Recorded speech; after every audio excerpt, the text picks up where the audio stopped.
माननीय मुख्यमंत्र्यांनी वाढदिवस सेलिब्रेशन करायलाच पूर्णपणे बंदी घातलेली आहे। पण त्यांनी सूचना केली आमच्यासारख्या कार्यकर्त्यांना, सगळ्या अधिकाऱ्यांना की माझा वाढदिवस हा एक सेवा दिवस म्हणून साजरा व्हावा।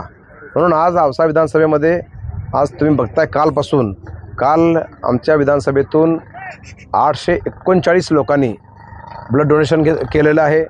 आज वृक्ष लागवड, आज बघताय कृषीची जमीन आहे, कृषी खात्याचे मी आभार मानेल, त्यांनी एवढी जमीन उपलब्ध करून दिली आणि सामाजिक वनीकरणाचं अभिनंदन करेल की त्यांनी आज 56वा वाढदिवस म्हणून 56,000 झाडं या ठिकाणी लावली आणि मियावाकीच्या माध्यमातून हे अत्यंत घनदाट या ठिकाणी भविष्यामध्ये जंगल दिसेल अशी व्यवस्था या ठिकाणी केलेली आहे। आज अनेक उपक्रम आपण गरजूंना शिलाई मशीन वाटप आहे, ज्यांना पाय नाहीत त्यांना आपण ट्रायसिकल देतोय। जवळपास 56,000 विद्यार्थ्यांना या निमित्तानं शालेय साहित्याचं वाटप सकाळी झालेलं आहे। विविध उपक्रमांनी आज वाढदिवस हा साजरा होतोय आणि मी तुम्हाला सांगेल की माननीय महसूल मंत्र्यांनी सगळ्या कलेक्टरांना सूचना केली होती की वाढदिवस साजरा व्हावा।